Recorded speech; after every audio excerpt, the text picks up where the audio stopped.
The drive back from St. Augustine had been quiet, the kind of coastal silence that comes when the tide is low and the marshes stretch wide beneath the sun. I had left the city with a notebook full of plans for my small consulting clients, a head full of errands, and the comfort of knowing that home waited in Savannah. What I did not expect was to see my life strewn across the grass like a yard sale no one wanted. Boxes sagged in the late afternoon humidity. My dresses, carefully folded once, now hung limply from broken hangers. A porcelain lamp I had carried through 3 apartments before this house leaned sideways in a box half full of damp paper. Neighbors lingered on porches, pretending to water plants or check their mail, their eyes fixed on the scene. On the front steps stood Brenna. She had the poise of someone who thought she had finally claimed her throne. My silk robe hung loosely from her frame, sleeves trailing as though mocking me. She tilted her chin when she saw me, arms crossed, blocking the door as if it belonged to her. And beside her, Elena. My daughter's face was pale, lips pressed tight. She did not wave, did not speak, did not even flinch. She stared past me, at some point over my shoulder, as though acknowledging me would unravel whatever fragile piece she thought she had made. I walked slowly up the path, the crunch of gravel beneath my shoes louder than any word spoken. Every step felt heavier, but my expression did not break. I gathered one of the smaller boxes into my arms, its weight awkward, the sharp corner digging into my ribs. Brenna smiled faintly, satisfied, while Elena shifted uneasily. The air smelled of jasmine from the garden I once tended, but it mixed with the sourness of betrayal. I wanted to ask why, to demand an explanation, but the words clung to my throat. Instead, I carried the box back to my car, the neighbors' gazes following me like shadows. Humiliation burned hot beneath my skin. But even hotter was the quiet resolve settling in. I had been cast out of the house I paid for, the house I kept alive through years of sacrifice. They believed this was an ending. What they did not know was that I had already prepared for this moment, and my silence was only the beginning of something greater. I set the box down in the trunk and closed the lid with more force than I intended. The sound echoed down the street, but no one looked away. Their eyes told me the story was already written in their minds. Maurice Calderon, cast out of her own home. What they did not know was the history that had built those walls, the years carved out of me to keep them standing. After my husband died, I learned what it meant to stretch a day until it tore. I rose before dawn to clean offices downtown, then worked afternoons at a small accounting firm. I would return home long after Elena was asleep, my body aching, my hands raw from bleach and paper. I told myself it was temporary, just until the weight lifted. But years slipped away, each one taking more of me than the last. When Elena was accepted to graduate school in Atlanta, I signed the loan papers without hesitation. The numbers staggered me, but her dreams mattered more. I remember driving north with boxes of her books crammed into the back seat, watching her press her forehead against the window, already envisioning a life that seemed brighter than mine. Even Brenna's family had felt the stretch of my generosity. When her father lost his job at the shipyard, I helped cover their rent for 2 months, just until things stabilize. I told myself again. I believed kindness always returned in some form, though I was never sure when. The mortgage on the Hale house had been another sacrifice. Elena and Brenna insisted it was only fair to share the load, but sharing quickly became me shouldering. I paid quietly, month after month, convincing myself it was an investment in my daughter's stability, in her future family. Each check I signed felt like a piece of myself slipping into someone else's pocket. Meanwhile, the things I once dreamed of, opening a small firm of my own, traveling west to see the Rockies, restoring an old house the way my father once did, remained pressed flat between the pages of notebooks I never showed anyone.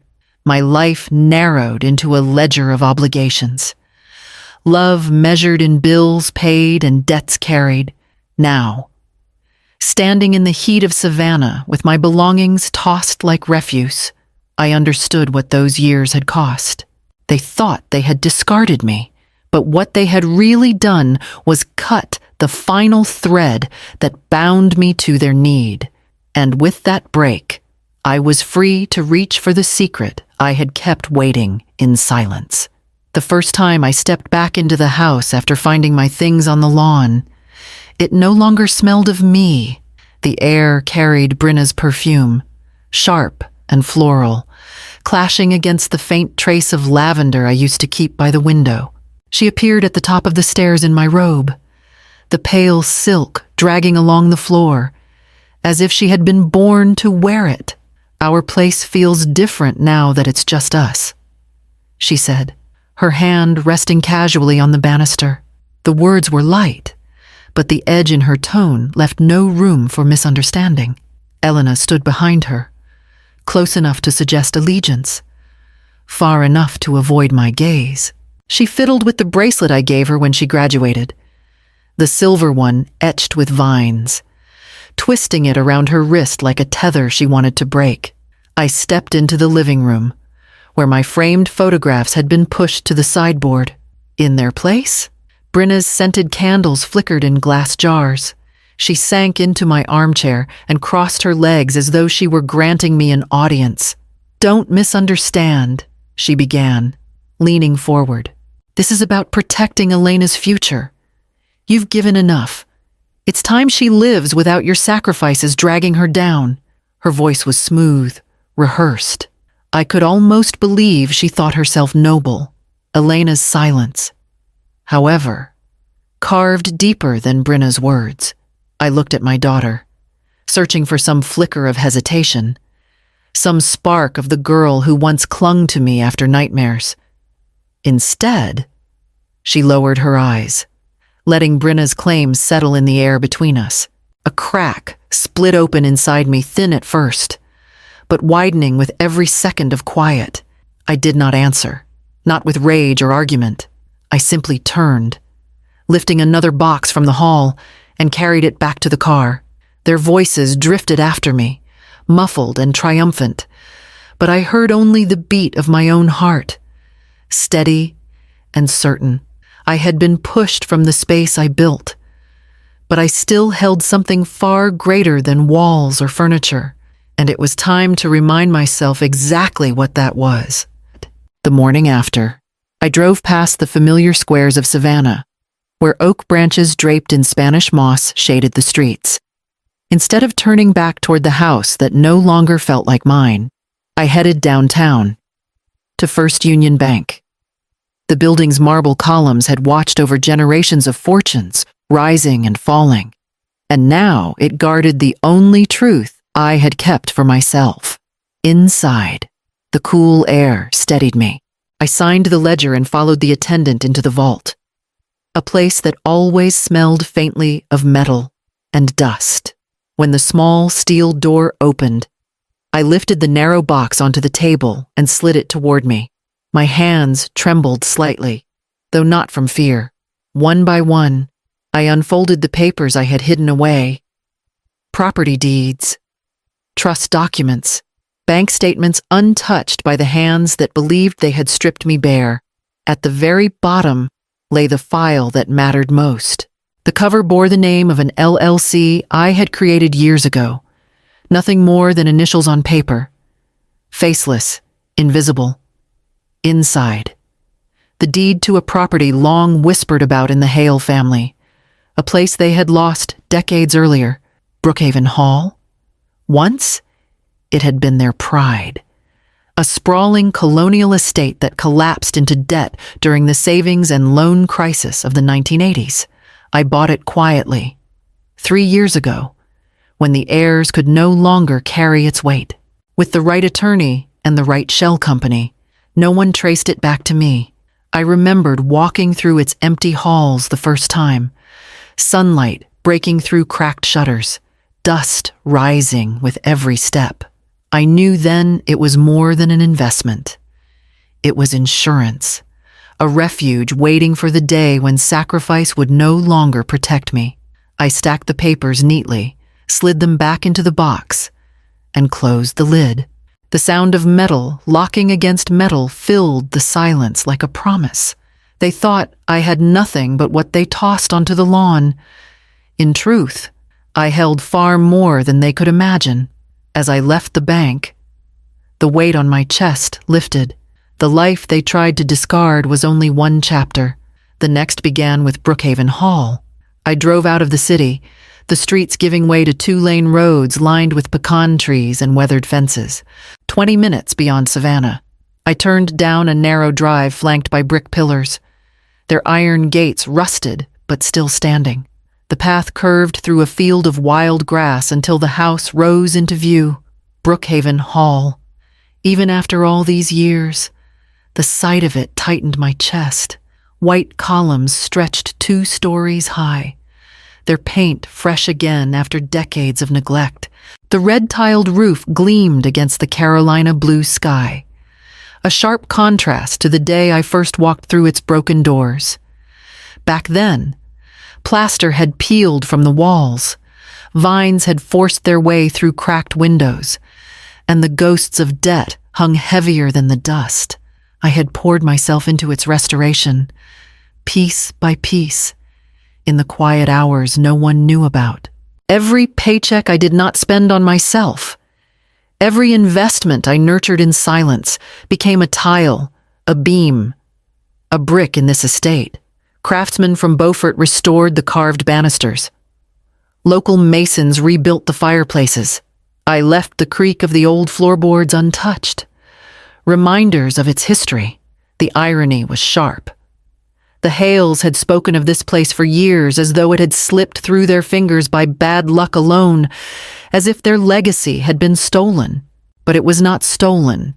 It was lost through arrogance and mismanagement during the crisis that swallowed so many in the 1980s. While they lamented their fall, I had claimed their abandoned crown and rebuilt it under my own name. Now it stood ready, waiting for me. A safe haven to retreat into, but also a weapon. Not a weapon of rage, but of proof. Proof that I had never been as weak as they imagined. Proof that their legacy no longer belonged to them. I walked through the front door, into the cool hush of the foyer. The chandelier above, polished back to brilliance, caught the light and scattered it across the walls. For the first time in days, I let myself breathe fully, certain that I had arrived not just at a house, but at the future I had been saving for all along. The morning sun slanted through the tall windows of Brookhaven Hall as I spread the folders across the long oak table. Each document was a thread I had tied too tightly to the Hales, and each one now demanded to be severed. I picked up the phone, dialed the first number, and with a steady voice instructed the bank to cancel the credit cards attached to my accounts. For years, they had swiped without hesitation groceries, vacations, dinners I was never invited to. By the time the representative confirmed the closures, I felt the first knot loosen inside me. Next came the accounts. I authorized freezes on every joint fund, ensuring no more withdrawals could siphon away my work. The clerk on the line asked if I was certain. I answered without hesitation. Certainty was all I had left. Finally, the mortgage. For months, I had shouldered the payments on the house they now claimed as theirs. With a single call, I ended it. The banker explained the process in careful terms. Delinquency notices, grace periods, foreclosure timelines. His voice was calm, professional, as if he didn't realize how much history rode on those numbers. I listened, nodded, and signed off. By afternoon, Elena appeared at Brookhaven's gate. Her eyes were rimmed with fatigue, her hands twisting nervously. I led her inside, where the house still smelled faintly of fresh paint and old pine. "Why are you doing this?" she asked, her voice breaking between words. "Brenna says you'll ruin us both. You've already taken away the cards. And now the house. Can't there be some compromise?" I wanted to reach for her, to remind her that compromise had been my language for years. Instead, I folded my hands on the table. "I protected you until it hollowed me out. This isn't revenge, Elena. It's survival." She shook her head, tears streaking her cheeks. "I just don't want to lose everything." "You won't," I said softly, "but what you keep has to come from respect, not theft." Her silence filled the room, a silence heavier than accusation. For a moment, guilt clawed at me, but the steadiness I had found in this house anchored me. I would not bend this time. When she finally left, the echo of the door closing behind her told me the line had been drawn, and there was no turning back. 2 days later, I returned to the house on Gaston Street, a folder of documents tucked under my arm, and 2 deputies walking just behind me. The late afternoon light cast long shadows across the lawn where my belongings had once been scattered. This time, I was not arriving as the humiliated woman they had discarded. I was arriving as the owner. Neighbors began to drift from porches and sidewalks, the familiar buzz of curiosity filling the air.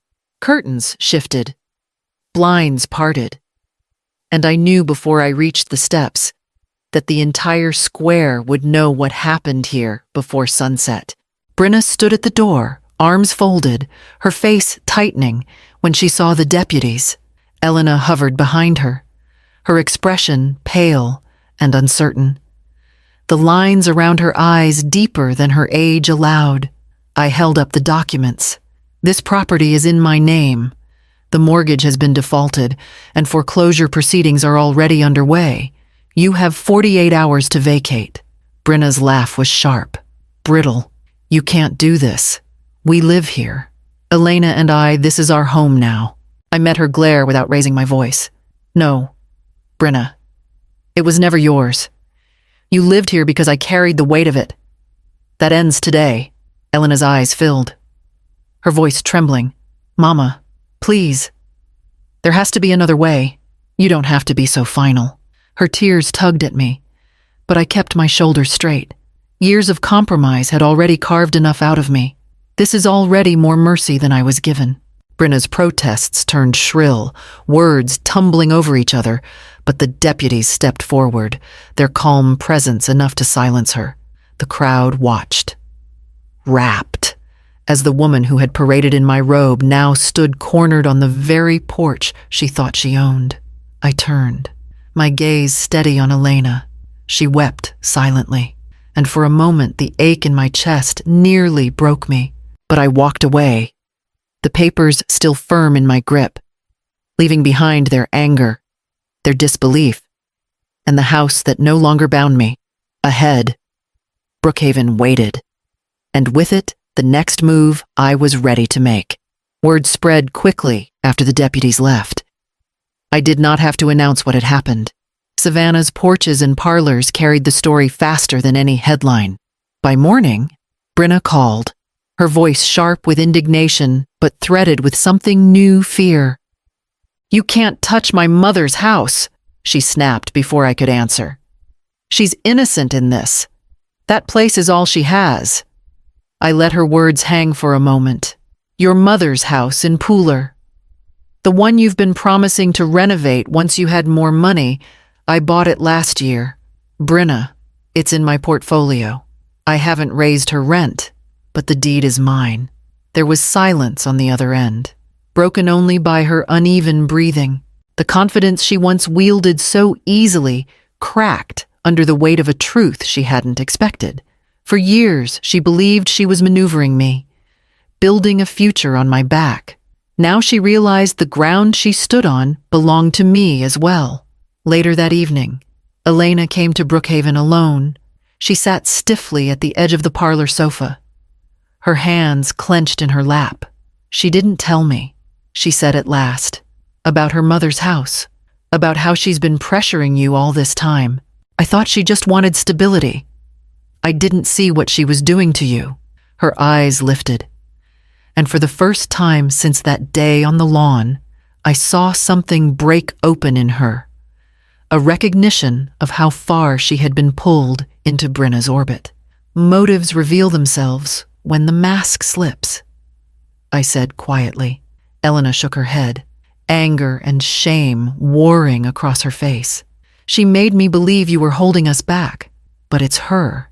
It's always been her." Her voice faltered, but she did not look away, and in that moment, I knew a fracture had formed not between us, but between her and the woman who had convinced her that betrayal was protection. Brookhaven's walls seemed to hold their breath, waiting for what would come next. Brookhaven was mine now in more than name. The workers had finished the last touches on the shutters, and the halls echoed with a quiet that was no longer emptiness, but choice. I carried in the final box from my car, not hurried, not pressed, simply steady. It felt different than all the moves I had made before. This one was not about starting over, but about claiming what had always been waiting. On the mantel in the study, I placed a shadow box I had prepared myself. Inside, a single brass key gleamed against dark velvet. The tag I tied to it bore one word in my handwriting: boundaries. For years, my keys had opened doors for others, my sacrifices unlocking comforts they never earned. Now this key did not open anything. It reminded me what should remain closed. That evening, Elena came. She walked the long drive alone, her figure small against the backdrop of the estate, as if the distance itself demanded she measure her steps. I opened the door before she could knock. "I was afraid," she said without preamble. Her voice cracked, but her eyes held mine. "Afraid of losing Brenna, afraid of losing the house, afraid of standing against her? That's why I didn't speak that day. I need you to know it wasn't indifference. It was fear." I listened, and for a moment I saw the child she once was, clutching my hand at night after her father died. The part of me that had ached with her silence softened, but it did not dissolve. "I won't force you to choose sides," I told her, "but I will no longer live where respect is absent. If you want a place in my life, it has to be built on honesty, not silence." Tears slipped down her cheeks, and she nodded. "I understand." When she left, the night settled around Brookhaven with a stillness I had not felt in years. I stood before the framed key, its brass catching the lamplight, and breathed deeply. Betrayal had not erased me. It had revealed the strength I once hid, the strength that had carried me here, and tomorrow I would decide how to use it.